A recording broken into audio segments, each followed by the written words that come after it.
আমাদের জীবনে প্রতিনিয়ত প্রতিক্ষণে সমস্যা তো আছেই, তাই বলে থেমে থাকলে হবে না। সমস্ত সমস্যার প্রতিকূলতা অতিক্রম করে এগিয়ে যেতে হবে, আর এগিয়ে যাওয়ার নামই হলো জীবন। আমি কাজল, ভ্লগ বাই কাজলের নতুন একটি ভ্লগে বড়দের প্রণাম জানাই আর ছোটদের স্নেহ ভরা ভালোবাসা। প্রত্যেক দিনকার মতো আজকেও চলে এসেছি ঘুম মাখা চোখ নিয়ে রান্নাঘরে।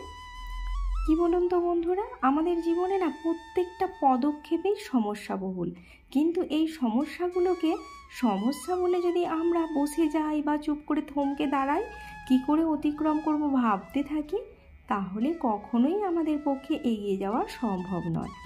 এই সমস্যাগুলো কিভাবে আমরা অতিক্রম করব, কত তাড়াতাড়ি অতিক্রম করব, সেগুলো যদি ভাবতে থাকি, তাহলে আমরা অবশ্যই কোনো না কোনো উপায় পাব আর অতিক্রম করে আমরা আমাদের লক্ষ্যে এগিয়ে যাব।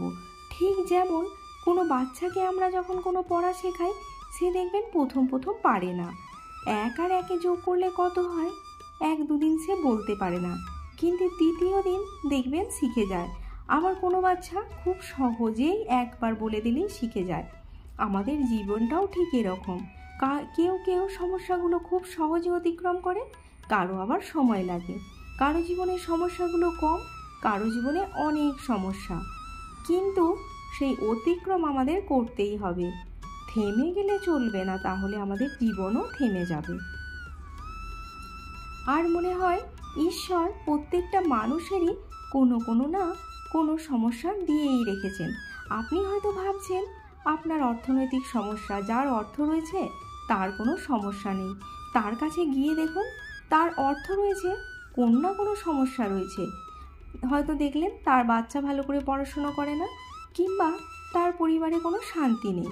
আবার হয়তো আপনার বাচ্চা খুব ভালো পড়াশুনো করে, আপনি ভাবছেন আপনার কাছে অর্থ নেই, কীভাবে পড়াবেন। কোনো না কোনো উপায় বেরিয়ে যাবে যদি আমরা সমস্যাগুলোকে ভাবি অতিক্রম করব। আপনি ভাবছেন আপনার জীবনে খুঁটিনাটি অশান্তি লেগেই আছে, কিন্তু আপনার আশেপাশে খোঁজ নিয়ে দেখুন, এমন কিছু মানুষ আছে যাদের প্রতিনিয়ত প্রতিক্ষণে অশান্তি লেগে আছে।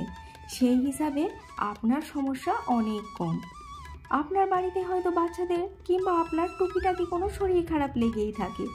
আপনি ভাবছেন আপনার জীবনটা অনেক সমস্যাবহুল। না, আপনি একবার হসপিটালে গিয়ে খোঁজ দেখুন, লাখো রোগী সেখানে অ্যাডমিট হয়ে আছে। তাহলে ভাবুন তো, তুলনামূলকভাবে আপনার সমস্যা কম, কিন্তু আপনি ভাবছেন না আমার সমস্যা অনেক বড়। তাই আবারও বলছি, সমস্যা আমাদের নিত্য সঙ্গী, সমস্যা আসবেই, কিন্তু অতিক্রম করে যাওয়ার নামই হলো জীবন। আজকে জানেন বন্ধুরা, আমার সোনা, আপনাদের হয়তো বলেছিলাম ওকে অন্য স্কুলে ট্রান্সফার করে দিয়ে গেছে, তাই আমি আজকে ওকে আনতে যাইনি, কারণ ওর ট্রান্সপোর্ট ডিপার্টমেন্ট বলেছিল অর্ধেক রাস্তা পৌঁছে দেব।